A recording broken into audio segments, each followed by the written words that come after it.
കുറച്ച് നാളുണ്ട് ഞാൻ ശ്രദ്ധിക്കണത്. ഞാൻ ശ്രദ്ധിക്കുന്നില്ല എന്ന് വിചാരിക്കരുത്. ഇപ്പൊ മിണ്ടാൻ നേരമില്ല, എന്നോട് കൊഞ്ചിക്കൊഴയാൻ നേരമില്ല, എന്നോട് സംസാരിക്കാൻ നേരമില്ല, എന്റെ അടുത്തൊന്ന് അടുത്ത് വന്ന് ഇരിക്കാനോ നിൽക്കാനോ ഒന്നിനും നേരമില്ല. ഒരു അകൽച്ച, ഒരു സിൻസിയറിറ്റി ഇല്ലായ്മ. ആർക്ക് വേണ്ടി, എന്തിനു വേണ്ടി, എന്തിനിങ്ങനെ ജീവിക്കണം?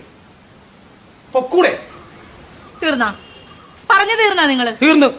എന്നാ ഞാനും ഒന്നും കാണുന്നില്ല നിങ്ങൾ വിചാരിക്കണ്ട. നീ എന്ത് കാണുന്നുണ്ടെന്നാ പറയണത്? എന്ത് കാണുന്നുണ്ടെന്നാ? ഒന്നല്ല, 1000 കാര്യങ്ങൾ ഞാൻ കാണുന്നുണ്ട്. ഒരു കാര്യം നീ പറ. നിങ്ങളെ ആ അടുക്കള നിൽക്കണ പെണ്ണിനോട് കെട്ടിപ്പിടിക്കണോ, ഉമ്മ വെക്കണോ, ശൃംഗരിക്കുന്നു, കുഴഞ്ഞാടുന്നു, കൊഞ്ചിക്കൊഴയണോ, ഇതെല്ലാം ഞാൻ കാണുന്നുണ്ട് കേട്ടാ. ഇല്ലെന്ന് വിചാരിക്കരുത് നിങ്ങൾ. അടുക്കള നിൽക്കണ പെണ്ണ് എന്റെ ആരാടി? ഭാര്യ. നീ ഇവിടുത്തെ ആരാണ്? ചേലക്കാരി. അത് നീ മറക്കരുത്.